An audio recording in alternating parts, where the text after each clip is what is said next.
Hello friends, welcome back to another reaction video. So दोस्तों, मेरे पास कुछ सब्सक्राइबर्स के कमेंट आए थे कि उनको आज रावत फैमिली के करंट व्लॉग के ऊपर रिएक्शन चाहिए। समटाइम्स रिएक्शन हार्श भी होते हैं, समटाइम्स रिएक्शन सॉफ्ट भी होते हैं। आप सब जानते ही हैं, जितने भी लोग मुझे फॉलो करते होंगे, जो मेरे रिएक्शन सुनते होंगे, उन्हें पता होगा कि मुझे जब जैसा व्लॉग में चीज़ें लगती हैं, उसी के आधार पे, उसी के बेस पे मैं अपनी साइड से अपनी प्रतिक्रिया यानी कि अपना पॉइंट ऑफ व्यू आप सबके साथ शेयर करती हूँ। समटाइम्स वो पॉइंट ऑफ व्यू आप लोगों से डिफरेंट भी हो सकता है और कभी कभी आपके जैसा भी हो सकता है। तो दोनों ही तरीके के पॉइंट ऑफ व्यू को आप लोगों को लेना आना चाहिए, बिकॉज यहाँ पे हम किसी एक पर्टिकुलर बंदे के सपोर्ट में नहीं है। हम यहाँ पे रिएक्शन देते हैं एवरी व्लॉगर के ऊपर। हमारे लिए हर व्लॉगर नॉर्मल है, हमारे लिए हर व्लॉगर एक समान है। यहाँ पे ना ही कोई हमारा फेवरेटिज्म चल रहा है, ना ही यहाँ पे कोई हमारा अच्छा व्लॉगर है या ये प्यारा व्लॉगर है। मेरे लिए सारे व्लॉगर सेम है। मैं सभी व्लॉगर्स की रिस्पेक्ट करती हूँ, बट येस, उनके कंटेंट में, उनके व्लॉग में जो मेरी साइड की प्रतिक्रिया होती है वो मैं अपने रिएक्शंस में देने की पूरी कोशिश करती हूँ। जेन्युइन रिएक्शन जो मुझे लगता है। तो चलिए, आप लोगों की रिक्वेस्ट पे मैं आज एक रिएक्शन वीडियो बनाने वाली हूँ। आई होप कि आप लोगों को पसंद आए। अगर आप लोग रिलेट कर पाओ तो कमेंट सेक्शन में ज़रूर बताना, और नेक्स्ट आपको किस चीज़ के ऊपर चाहिए वो भी मुझे कमेंट सेक्शन में ज़रूर बताना। मैं अपनी साइड से पूरी कोशिश करूँगी कि मैं आपके लिए आप ही के अकॉर्डिंग, आप ही की चॉइस के रिएक्शंस वीडियो लेके आ पाऊँ। सो दोस्तों, जैसा कि आपने आज अंकल आंटी का व्लॉग देखा, व्लॉग काफ़ी इमोशनल था और उन्होंने उस ग्राउंड लेवल की सच्चाई दुनिया के आगे दिखाई है जो कहीं ना कहीं बहुत से लोगों को आज तक पता ही नहीं है। बहुत कम लोगों को मौका मिलता है ऐसी जगह जाने का और एक्सपीरियंस करने का, बिकॉज ये हमारे देश की ग्राउंड रियलिटी है। इनफैक्ट हमारे देश की नहीं, हमारे देश के बच्चों की ये ग्राउंड रियलिटी है। मैं इसीलिए ये सब चीज़ें बोल रही हूँ कि मुझे याद है हमारे कॉलेज टाइम पे भी हमें असाइनमेंट मिले थे, जिसमें मेरे को पर्टिकुलर 4 ऑप्शंस मिले थे जाने के, जहाँ पे हमें एक नशा मुक्ति केंद्र, एक वृद्ध आश्रम और एक जो हैंडीकैप्ड बच्चे होते हैं ना, विकलांग बच्चे, उनका, और एक हमें मिला था सरकारी अस्पताल का। तो ये 4 असाइनमेंट मुझे मेरे कॉलेज टाइम पे मिले थे, जिसमें मैंने चूज़ किया था वृद्ध आश्रम का एक्सपोजर लेना। उस समय पे हम लोग कॉलेज में थे, तो ग्रुप में 6-7 बच्चे हम लोग गए थे अपना असाइनमेंट पूरा करने के लिए। देहरादून में एक वृद्ध आश्रम है, हम लोग वहाँ पे गए थे। तो वहाँ की भी जब ग्राउंड रियलिटी हमने देखी तो हमने उसको इतना बढ़िया असाइनमेंट बनाया कि उस समय हमारे कॉलेज का, हमारे ग्रुप का असाइनमेंट नंबर 1 पे था। मतलब इतना लोगों को पसंद आया था, बिकॉज हमने वहाँ पे सारी ग्राउंड रियलिटी दिखाई थी, किस तरीके की सफरिंग उनकी वहाँ पे होती है, क्या उन लोगों का पास्ट एक्सपीरियंस रहा है। तो जब अंकल आंटी ने ये व्लॉग आज डाला तो मुझे अपने कॉलेज के दिन याद आ गए कि यस, कॉलेज के दिनों के टाइम पे हम लोग असाइनमेंट के लिए वहाँ पे गए थे। उसके बाद भी मैंने बहुत बार प्लान बनाया कि किसी बर्थडे पे मैं वहाँ जाऊँगी, बट प्लान बोलते हैं ना, हम प्लान बनाते रह जाते हैं पर हम जा नहीं पाते। बस वही सब चीज़ें हो गई कि उसके बाद मेरा दोबारा कभी भी वहाँ पे जाना नहीं हुआ।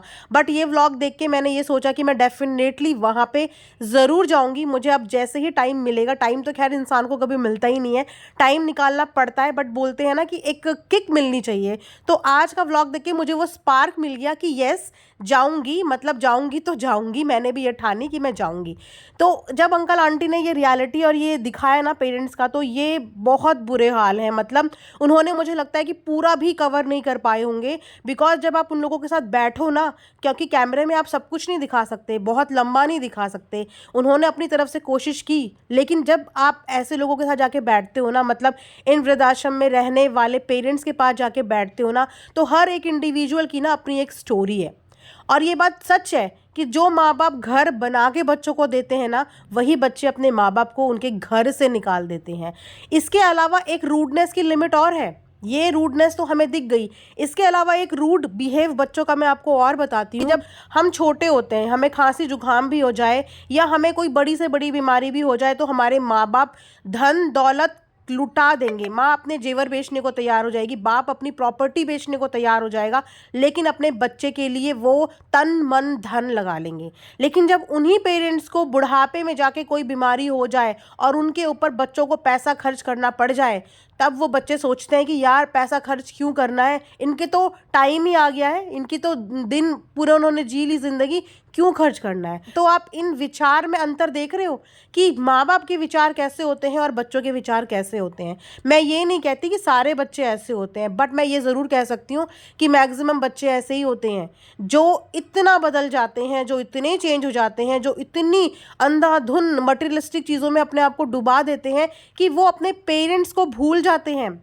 और कैसे निर्दयी ऐसी औलाद होती होगी मुझे समझ में नहीं आता, कैसे लोग ऐसे होते होंगे जो इस तरीके से अपने माँ बाप को वृद्ध आश्रम में छोड़ देते हैं। एक वीडियो भी वायरल हो रही है आजकल, पता नहीं आप लोगों तक वो वीडियो पहुंची या ना पहुंची हो। एक औरत है जो अपनी सास को बुढ़ापे में, मतलब वो बीमार है, उसने उसको इतनी ज़ोर से धक्का दिया कि वो जाके दरवाजे के पास गिर गई है। वो बहुत ओल्ड लेडी है जिनको उसने धक्का दिया। तो ये वीडियो भी काफ़ी ज़्यादा वायरल हो रही है। तो क्रुएलिटी की ना हद हो चुकी है। इन बेशरम बच्चों को कोई समझाए कि तुम दुनिया में जितना भी पुण्य कर लो, लेकिन अगर तुम अपने माँ बाप का दिल दुखा रहे हो या उनके साथ ऐसा कर रहे हो ना, तो तुम्हारे वो पुण्य किसी काम नहीं आने वाले, किसी भी काम नहीं आने वाले।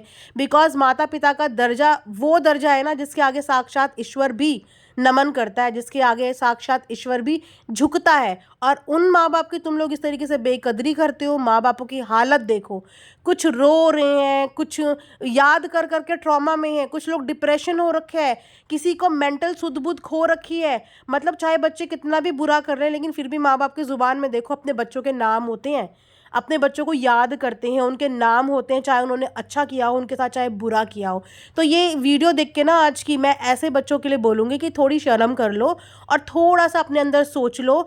कमाई धमाई सब यहीं रह जाएगी, अच्छे कर्म लेके अपने साथ जाओगे, कोई बात नहीं, कम पैसे में गुजर बसर कर लो, लेकिन माँ बाप का हक का ना उनको दो। अगर उन्होंने तुम्हें 20-25 साल तक पाल पोस के बड़ा किया है, तो आने वाले उनके 50, 60, 70, 80 साल तक तुम्हें उन्हें संभालना है। ये तुम्हारी जिम्मेदारी है, ये तुम्हारी जिम्मेदारी। जैसे माँ बाप को बच्चे बोल देते हैं ना, हमें पैदा किया तो आपकी जिम्मेदारी थी ना, हमें पढ़ाना, हमें लिखाना, ये आपकी जिम्मेदारी थी। तो ठीक है, माँ बाप ने तो अपनी जिम्मेदारी 20-25 साल तक पूरी कर ली ना। उसके बाद जब माँ बाप को तुम्हारी ज़रूरत है तो तब तुम भी अपनी जिम्मेदारी निभाओ ना, तब तुम्हें भी अपनी जिम्मेदारी निभानी चाहिए।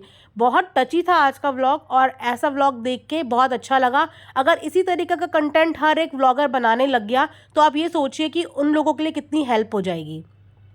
अगर रोज़ भी किसी ने जाके उनको खाना खिला लिया, रोज़ भी किसी ने जाके उनके साथ टाइम स्पेंड कर लिया, उनके साथ अच्छा वक्त बिता लिया, उनकी सुख दुख की बातें सुन ली, तो आप ये सोचिए कि उनको कितनी ज़्यादा हेल्प हो जाएगी। उन्हें लगेगा कि ठीक है हमारे बच्चे ख़राब निकले, पर दुनिया में सबके बच्चे ख़राब नहीं है।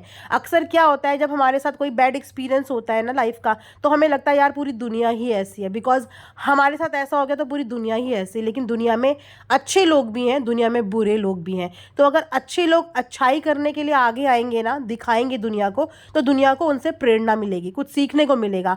आज एक व्लॉगर उठ के गया है, आज एक इन्फ्लुएंसर उठ के गया है, कल को 4 और जाएंगे, और ये हमारी सोसाइटी के लिए एक बहुत अच्छा मैसेज होगा। उन बच्चों के लिए बहुत अच्छा मैसेज होगा जो नालायक बच्चे होते हैं ना, उनके लिए बहुत अच्छा मैसेज होगा कि शर्म करो कि दूसरे लोग तुम्हारे माँ बाप के लिए रो रहे हैं, दूसरे लोग तुम्हारे माँ बाप के लिए इतने इमोशंस दिखा रहे हैं, और तुम्हारे तो खुद के माँ बाप हैं और तुम उनको इस तरीके से छोड़ के आ गए हो। Well, I really respect that vlog. मुझे पर्सनली ये व्लॉग बहुत अच्छा लगा, और जब जब मुझे किसी भी व्लॉग का कंटेंट अच्छा लगता है, मैं उस कंटेंट को हाईलाइट भी करती हूँ और इसके बारे में बात भी ज़रूर करती हूँ। तो आप लोग भी कमेंट सेक्शन में बताना, एंड प्लीज़ नेगेटिव चीज़ों को साइड रख के ना पॉजिटिव चीज़ें भी देखा करो। अगर आप किसी चीज़ की नेगेटिव साइड देख के उस पर टीका टिप्पणी करने चले जाते हो, तो अगर पॉजिटिव कुछ दिखे तो उस पॉजिटिविटी को अप्रिशिएट ज़रूर करा करो, because it's all about appreciation. अगर आपको आपके अच्छे काम के लिए वाहवाही मिलती है तो इंसान उस अच्छे काम को और ज़्यादा करे, बट अगर आप किसी के अच्छे काम में भी नुक्स निकालोगे ना, तो इंसान डिमोटिवेटेड हो जाता है कि यार मतलब हम अच्छा भी कर रहे हैं तब भी हमें बुरा मिल रहा है। तो जब कोई अच्छा करे उसकी प्रशंसा करो, और जब कोई बुरा करे तो उसको गाइड करो। It's all about thought exchange. मेरे विचार अलग हैं, आपके विचार अलग हैं, हम दोनों एक दूसरे के विचार शेयर कर सकते हैं, आपस में विचारों का आदान प्रदान कर सकते हैं, इससे हम ही को कुछ सीखने को मिलेगा। और तजुर्बा ही इंसान को सिखाता है।